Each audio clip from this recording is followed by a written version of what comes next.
with 11 there, with 11 medals bringing home. But then we could have done better, especially with our, male athletes, or rather male sportsmen who participated in this global showpiece that just ended early, actually on Sunday.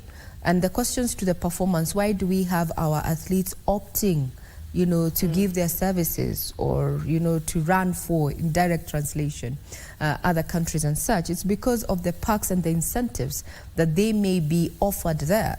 There's actually a story yesterday, and I'm sure you guys highlighted it, that there are some rogue government officials who are aiding in that particular talent drain when it comes to the sports docket. And talking about sports is that today we're expecting a lot of handover ceremonies happening between various cabinet secretaries. Remember, at least 11 of them have made their way back to the cabinet after that particular reshuffle by President William Ruto. So we're going to be keeping tabs on that and just bringing you up to speed with what they have identified as their main targets or their low-hanging fruits at a time when Wanjiku is keenly watching if this particular move by President William Ruto will be effective and efficient for the public. Good morning, I'm Regina Manyara. We have updates from the local scene as well as international scene as Israel continues its onslaught of Palestine along the Gaza Strip. Now we start off local, where President William Ruto has told of critics of the newly formed broad-based government that has seen the inclusion of members from the opposition wing, the Orange Democratic Movement. Now speaking in Kiambu, Kisii County, while on his second day tour of the Greater Gusii region, the president insisted that there comes a time when the interests of the country supersede any other interest. Here's Abdiaziz Hashim with the details.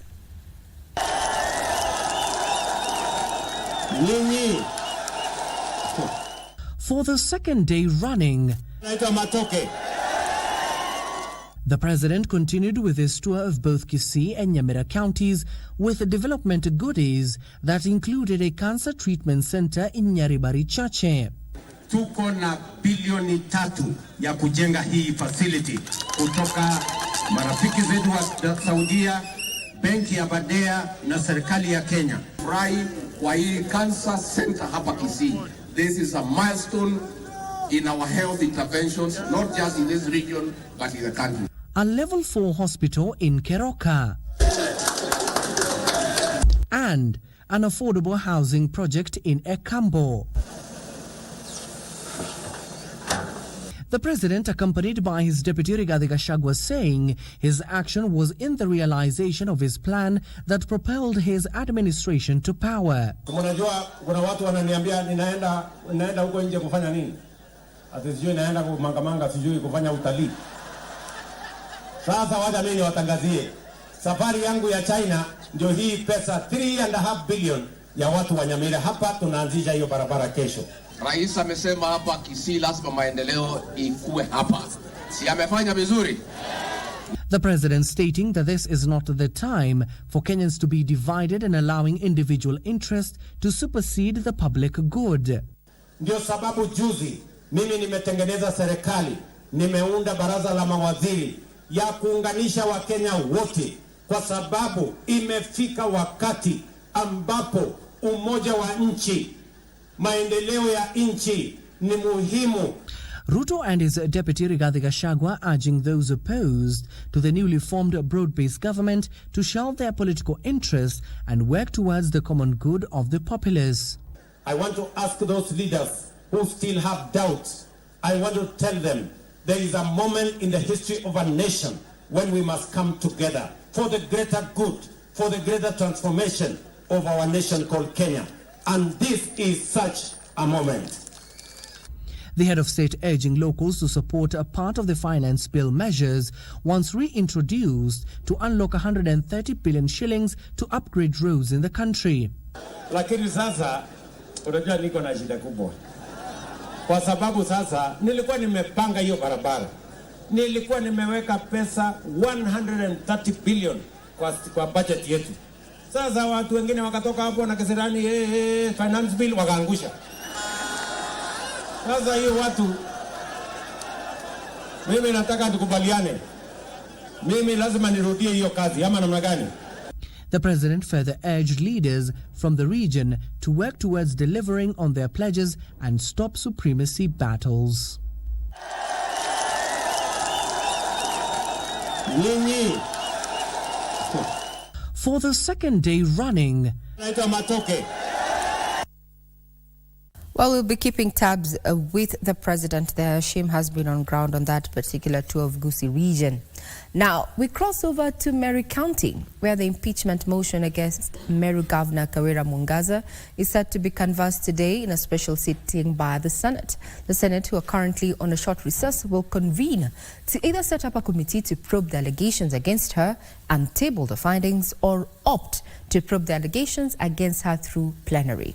This will be the third time she will be appearing before the Senate to defend herself against the impeachment charges since she assumed office 24 months ago. The Senate finds itself once more immersed in the murky waters of the political matrix in Meru. On Thursday, 40 out of 60 members of the Meru County Assembly approved a motion tabled by Deputy Majority Leader Zipporah Kenya to impeach Governor Kawira Mwangaza over accusations of abuse of office and gross violation of the Constitution. Despite invalidating 2 impeachment motions that landed on the floor of the Senate, senators will tomorrow convene for yet another special session to hear the new charges against Mwangaza. If the Senate opts to set up an 11-member ad hoc committee to hear the charges against her, the committee will have 10 days to probe and report back to Senate, with a report recommending the upholding or the rejection of the impeachment. A plenary hearing will last for 2 days, and senators will deliver their verdict thereafter. This comes amidst calls for the president to invoke relevant articles of the Constitution and dissolve the county, owing to the unending wrangles between the county executive and the county legislature.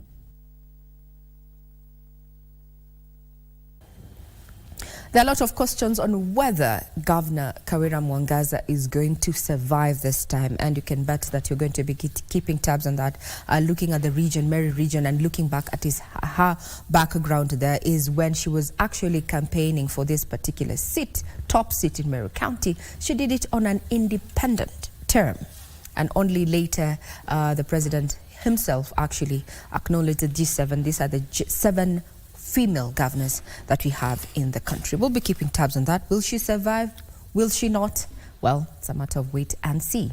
Now, legislators have summoned a newly sworn in Treasury Cabinet Secretary Mbadi over the delay in the disbursement of funds allocated to critical agencies under the Ministry of Trade, Industrialization and Cooperatives.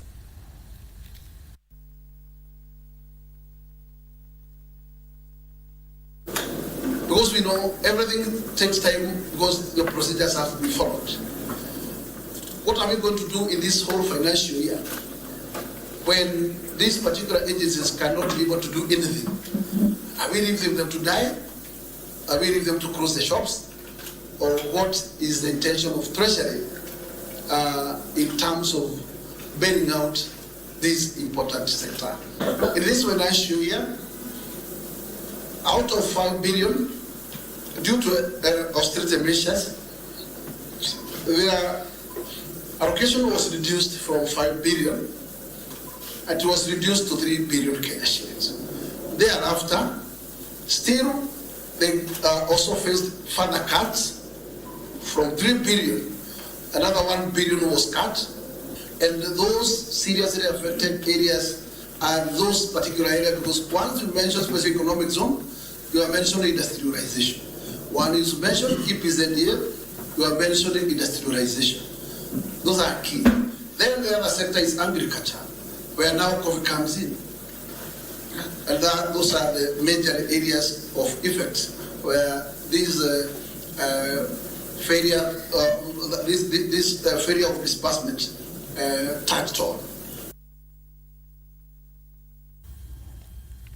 Now, the government has moved to forestall an impending teachers' strike called by the Teachers Union NAT over the implementation of their 2021 collective bargaining agreement. The teachers who have issued a strike notice which could paralyze learning in third term are seeking between a 7% and 9% salary increment. NAT Secretary General Collins Oyu says the delay in the implementation of the CBA has led to growing dissatisfaction within the teaching fraternity. On the 7th of August 2024, the Kenya National Union of Teachers and the Kenya Union of Post-Primary Education Teachers issued a one-week strike notice threatening to disrupt the third-term school calendar. The teachers are demanding the implementation of the second phase of the 2021 collective bargaining agreement that was supposed to take effect on the 1st of July 2024. Among other concerns by the teachers is the operation of the teachers' medical scheme, the non-remittance of SACCO and loan deductions, and delays in the payment of retirement benefits for teachers exiting service. The teachers' unions are also calling for the permanent employment of intern teachers and the hiring of an additional 20,000 teachers, among others. In a move aimed at forestalling the strike, Labour and Social Protection Cabinet Secretary Dr. Alfred Mutua Tuesday met the Kenya National Union of Teachers officials. The CS assuring the union that the government is keen on ensuring prompt response and engagement to avert constant industrial actions. We will be arresting issues way before any industrial action so that we can find out how we can solve problems in a harmonious way, make it comfortable for employers, make it comfortable for employees to be able to work together so that we can increase productivity in our country. Mutua further promised to act as a link between the unions, Teacher Service Commission and the Education Ministry to find a long-lasting solution. And I have promised to take it up as a fair and arbitrator to talk to the other side, which is the Teacher Service Commission and the Ministry of Education, to come up with solutions of issues that we can solve together. We had written to Teacher Service Commission about several grievances which we wanted Teacher Service Commission to respond to. What brought us here is one other step of registering with Waziri that we have a dispute with the employer. He has told us clearly that he's taking up the matter, and in a week's time he shall have addressed it with the employer.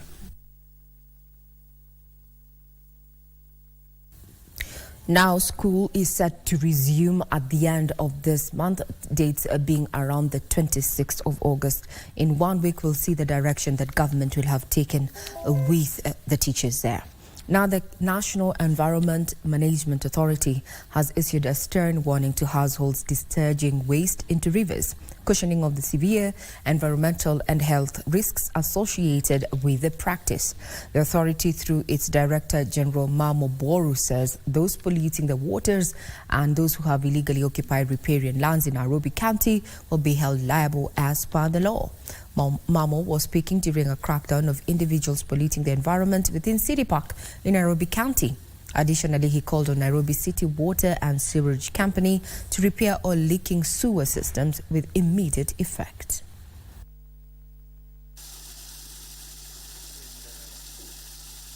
Will not allow this to happen, and my teams, the environmental inspectors, are going to go around to audit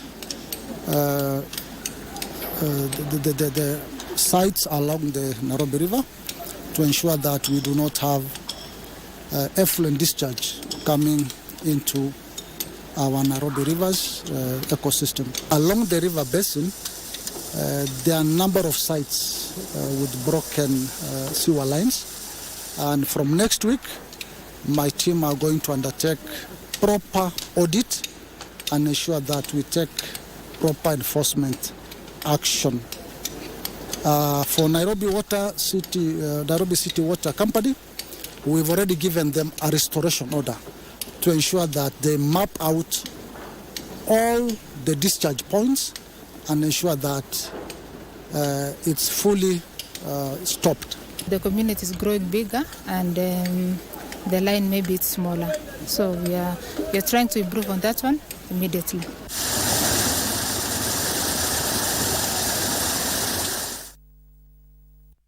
Police in Homa Bay County have launched investigations into the murder of a 68-year-old woman by unknown individuals in Nyagida village. The late Winkista Ogada was found by a relative who had gone to check on her only to find her dead. Ogada, who is also deaf and dumb, had marks on her face indicating struggle before meeting her untimely death.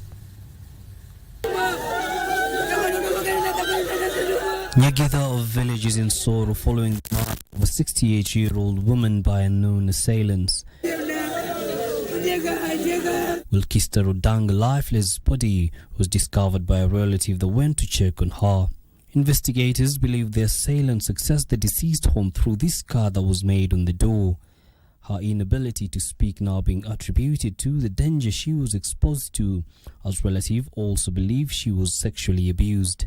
Kufika napata kama wamekata mlango kidogo alafu wamenyongwa. Amefura huku tena wamemkwaruza na vidole. Kama ni vijana wabadilishe tabia. Maana hakuna kitu chochote kimechukuliwa kwa hiyo nyumba. Authorities camped around the homestead looking for clues that may lead to the arrest and prosecution of the criminals, even as they urge locals to volunteer any information that may lead to the apprehension of the criminals. This even as police in Kairi Mathioya constituency, Murang'a County, came on the spot after being captured on surveillance cameras breaking into the home of former member of County Assembly in Murang'a County, Joseph Mashiri, before allegedly abducting him. The 11 p.m. incident has left his family traumatized as the police broke in and then proceeded to switch off the lights. Prior to this, the son David Mashiri had allegedly been abducted by people believed to be police officers at his Thugoto home, Kiambu County. Na wakaniambia sisi ni polisi. Nikawaambia polisi gani inavuja milango. Wakaniambia wewe tutakupiga risasi. Toka hapa. Sasa wakakuja wengine wanne. Wale walikuwa 3. Sasa nikaona hawa siwezani na hawa. Acha mimi niende. They broke into the house, albeit notwithstanding that they are small kids as young as 2 years, 3 years, traumatizing them and traumatizing the entire family. According to their lawyer Ndengwa Jiru, it is alleged that the two were abducted after the court granted them bail in an ongoing fraud case pitting David Mashiri against a local bank in a 1.5 billion shilling fraud case. To Baringo, survivors of the Wednesday night devastating landslide in Chebogei village, Baringo North constituency, narrated the harrowing ordeal they went through that left 5 people dead and others homeless as their houses were destroyed. The affected residents, currently taking refuge at Kasitit Primary School, are calling on the government to relocate them to safer grounds. Barely a week after a catastrophic landslide struck Chebogel village in Baringo North constituency, leading to the loss of 5 people, residents recounted the moments of the tragedy. Monica Lite described in great detail the frightening scenes when the ground shook violently. Nikasikia boma ingine wanalia. Mama mwingine anaitwa Mama Margaret Rotich na watoto yake wawili wanasema uniokoe.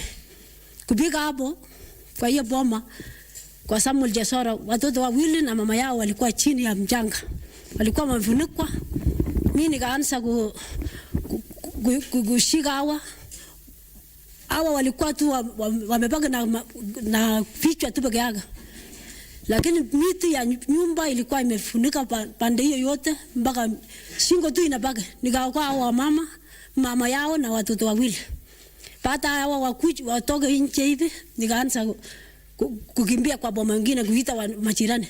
Lona Kibet, another survivor, narrated how she escaped death by a whisker as she fled from her mud-encased home to a nearby house.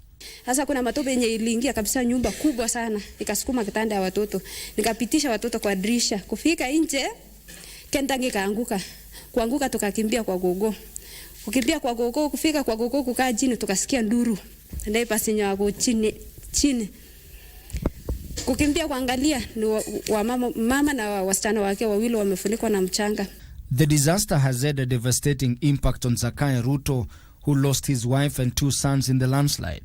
Only his 2 daughters survived. Ilipata mama na vijana yangu wawili. Mtoto ya class 5 na kijana ya form 1. Na ya ndugu yangu form 3. Currently, the survivors are taking refuge at Kasisit Primary School and are urgently appealing to the government for resettlement. Ruto wetu mwenye tulikupea kura, utusaidie kwenda. Utusaidie. Tunalia kwa uchungu. Tunalia kwa uchungu, mahali penye tunaishi is very dangerous. Huko sisi aturuti tena. Aturuti. Kama tumetoka sahi aturuti, tutaishi hapa shule mpaka serikali atuambie ya kwamba tutaenda wapi. Na wachukue Kapchebogel iwe sehemu ya forest na watafutie pale pengine pasuri. Maana kama imepasuka sahi tuko na hofu ya kwamba pengine itaanza kupomoromoka kama vile imeporomoka. During a visit to the disaster site, Area Member of Parliament Joseph Makilap called on the government to provide alternative land for the victims, stressing the critical need for immediate action for their safety. Tumekubaliana na serikali kwamba watu ambao wanaishi sehemu ile dangerous, sababu watu ya geology wamesema sehemu hiyo ni mbaya. Serikali itafanya kila juhudi na ile wizara ya Kenya Forest Service ili waweze kufanya ile kitu inaitwa land exchange na Kenya Forest Service, ndio sehemu hiyo yote tupandie miti na hawa watu ya hapa waweze kusaidiwa pale nyingine ya kuishi kama Wakenya wengine. Now we take a quick breather. When we're back, we're going to be looking at what is making headlines in the... Kenya, like many other African countries, is grappling with severe impact of climate change, including erratic rainfall patterns, prolonged droughts, and devastating floods. These extreme weather conditions have significantly affected food production of crops such as maize and wheat, which are staple food for millions of Kenyans. The development of resilient crop varieties is therefore essential to ensure consistent food supply and to reduce vulnerability of smallholder farmers. Been able to come up with varieties that are tolerant and they're resistant, and farmers now have access to these varieties because they've been released formally by KEFIS. And so with that, farmers having access to these tolerant disease and pest tolerant varieties, it makes them have hope. Speaking during the Africa-China Summit Science Forum in Nairobi, International Maize and Wheat Improvement Center Director General Bram Aguvat said Kenya can accelerate the development of maize and wheat varieties by attracting more funding with agricultural partners. Doing here is saying this is what we can do. This is what we can help solving. So many million of farmers, so many million of consumers will be better off. Now we have the technical capacity, we have the partnership. If we show that, I am convinced that we can attract the resources from Kenya, from private sector, from foundation, international investors, including China, including other countries.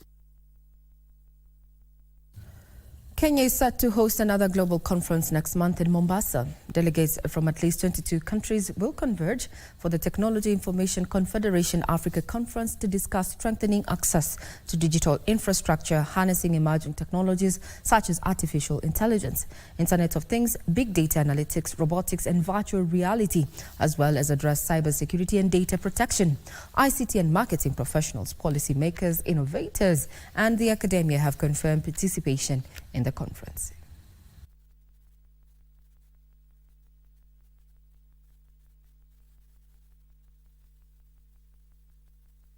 Had quite a range of investment efforts. We have a number of ventures that are discernible within our ICT spectrum, and I believe there are more and more investments that are in the way. What becomes crucial is for the country to have a good policy framework that nurtures the environment for more and more investment, because ICT is very promising, but remember, we say that ICT is just a tool. You have to appropriate it in a particular way for it to yield results that are intended. Cannot overemphasize the significance of technology in marketing at the moment. It's about probably between 50 to 70% of marketing. Digital marketing has become part and parcel of marketing. So for us to meet together annually and have these discussions together is could not have been more timely. Conservationists have petitioned Tanzania to help address the issue of trophy hunting of elephants along the border with Kenya. They argue that particular move puts super tuskers at risk and as such wants the government to rescind its permits. The greater Amboseli West Kilimanjaro elephant population is estimated at 2,000, whose range spans between Kenya and Tanzania. While Kenya banned trophy hunting in 1977, the activity is still legal in Tanzania, subject to getting relevant licenses. Conservationists fear that the latest issuance of trophy hunting permits by the Tanzanian government threatens to erode gains gained over the last 3 decades after a moratorium on trophy hunting of this transboundary elephant population was agreed between the two nations. These elephants are unique. They are some of the largest tusked elephants in the world. They are few, they are a unique genetic population, and they range across the international border. We only have 10 super tusker elephants left in the Amboseli population. We cannot be the generation that allows these super tuskers to die. We must be the generation that comes together to say we have to protect them, that comes together and say we have to save them. The petition emphasizes the significant ecological and economic value of the Amboseli West Kilimanjaro elephant population, a unique genetic reservoir that transcends national borders. I wish all the stakeholders, as into the conservation of animals and probably elephant is concerned, should join together and come up with a strategic on how to protect these creatures, because we may end up losing these creatures. Experts warn that trophy hunting could wipe out super tuskers within the next 3 years. Kwa sababu ni mnyama na ajui anaenda kukula wapi, wasiowe ndovu. Kwa sababu poli inagwana na hii ya Kenya na wakioa watafanya makosa. Only 10 elephants with tusks weighing between 45 kilograms each remain in the Amboseli ecosystem, which has the highest density of these mammals. Wanapo cross kwenda Tanzania, hapo ndo wanaenda kuuliwa. So you can imagine the pain we feel as elephant trust. Juu sasa imagine una protect kitu, but kuna wengine wana encourage mahali. Those are transboundary elephants there along the Kenya-Tanzania border. If you are into films, especially when it comes to conservation and such, you must have seen a film made by some producers some years back about Tim and Echo. Well, and also if you want to see Ahmed, that is in the Nairobi National Museum, well, you need to make a trip there and see how big that particular mammal was. And now that we look at only 10 super tuskers that are within that particular ecosystem that are currently in danger of extinction if Tanzania does not rescind the permits to trophy hunting there.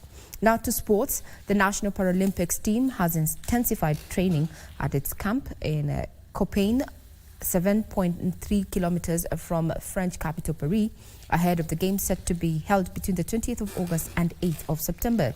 Team Kenya captain, multiple Paralympic champion Samuel Mushai and his deputy rower Asiya Sururu said the camp will help them acclimatize ahead of the games, where they hope for improved performance. Team Kenya Chief Demission Dennis Muga disclosed that they have endeavored to provide the best in the camp for the team of 14 athletes and 7 guides with a view of producing the best results. I was more of green, like a beginner. I didn't know what it takes, how it is to be a Paralympian. But for this Paris 2024, it's different because I'm actually aware of the situation, how it is done, and how to do it, and how to execute it. Yeah. Kwanza nashukuru wachezaji walinipatia nafasi ya kuwa nahodha wao na nawashukuru sana, na naweza nikasema hii timu imejiandaa vizuri na kila mmoja naona ako sawa, na natarajia kila mmoja atajituma na atafanya vizuri katika mashindano ambayo yako mbele yetu. Hakuna yule ambaye ako na shida, kila wachezaji wote wako sawa na kila mmoja anajiandaa vilivyo ili aweze kuona tunapeleka ushindi katika nchi yetu ya Kenya.